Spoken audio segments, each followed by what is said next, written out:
और डॉक्टर साहब दूसरी तरफ हुकूमत भी मुसलसल ये दावा कर रही है कि ये जो प्रोग्राम है IMF का, ये आखिरी प्रोग्राम होगा। लेकिन अगर हम प्राइवेटाइजेशन प्रोग्राम की बात करें तो उसको लेकर जो इक़दामात करने हैं उनमें PIA की निजकारी अभी तक नहीं हो सकी, जो बड़ी देर से लटकी हुई है। और अगर हम इसी तरह चलते रहे तो आपको लगता है कि हम इस चुंगल से निकल सकते हैं?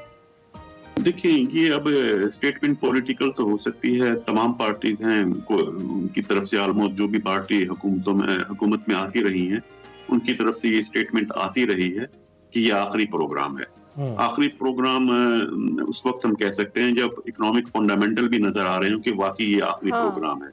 इस वक्त सूरत हाल ये है कि जो हमारा डेट सर्विसिंग एक जमाने में 15% होता था, ये 2009 में 15% ऑफ टोटल एक्सपोर्ट हमें इंटरेस्ट पे करना पड़ता था अपने फॉरेन एक्सचेंज का।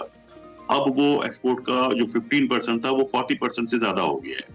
यानी हमारी पहली बात तो यह है कि हमारी एक्सपोर्ट ये इंपोर्ट से कम है।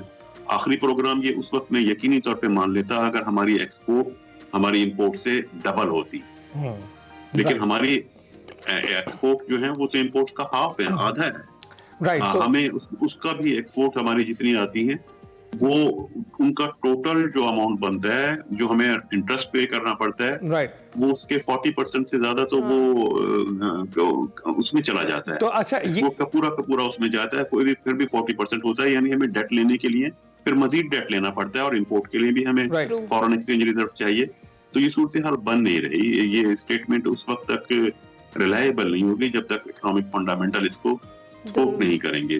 दूसरा देखिए, पॉलिसी मेकर्स का काम बहरहाल ये नहीं है कि वो रीजन बताएं कि हम बिजली क्यों कम नहीं कर सकते या हम IMF की कंडीशनल क्यों। पाकिस्तान सॉवरन कंट्री है, हम ये नहीं कह सकते कि IMF की वजह से मजबूर हैं किसी चीज के लिए।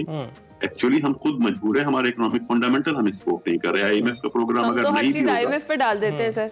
जी एग्जैक्टली, अगर हमें IMF ना भी होता तो भी हमें टैक्स तो कलेक्ट करने हैं ना, हमें डेट तो पे करने हैं ना, उसके बावजूद भी हमें पे करने हैं, हमें अरेंज करना होगा। तो सिर्फ IMF की बात नहीं, हमारी अपनी रिक्वायरमेंट है, ये हमें ये स्टेप लेने होंगे। और तो सर आप कैसे देखते हैं FDI को लेकर जो हुकूमत के अब तक के इक़दामात है, उनके ऐलानात हैं, उनको कैसे देखते हैं? उसमें देखिए, वो FDI में बेसिकली तो कलेक्शन की तरफ ही जा रहे हैं। और कलेक्शन अगर लास्ट ईयर से आप कंपेयर कर रहे हैं तो लास्ट ईयर से तो बड़ा ज्यादा नजर आएगा। लेकिन आप ये देखें कि टैक्सेस जो 15 साल पहले जिनका साइज लगभग 650 बिलियन रुपीस होता था, वो तो अब ट्रिलियन में आ गए हैं। वो तो 4.5 ट्रिलियन के करीब पहुंच चुके हैं ना, अब बिलियन में नहीं, अब ट्रिलियन में हो गए हैं। जब आपकी इकोनॉमी के हालात खराब हो, GDP ग्रोथ कम हो, इन्फ्लेशन ज्यादा हो और टैक्स कलेक्शन बहुत ज्यादा बढ़ जाए, 10 गुना बढ़ जाए, तो इसका क्या मतलब? इसका एक मतलब तो ये भी होगा ना कि टैक्स पेयर पर बर्डन बढ़ गया है ना। हम टैक्स लगाए जा रहे हैं, और टैक्स किस लिए लगा रहे हैं? टैक्स डेट पे करने के लिए लगा रहे हैं। तो अगर डेट पे करने के लिए हम टैक्स लगा रहे हैं तो वो मैनेजेबल नहीं रहता फ्यूचर में।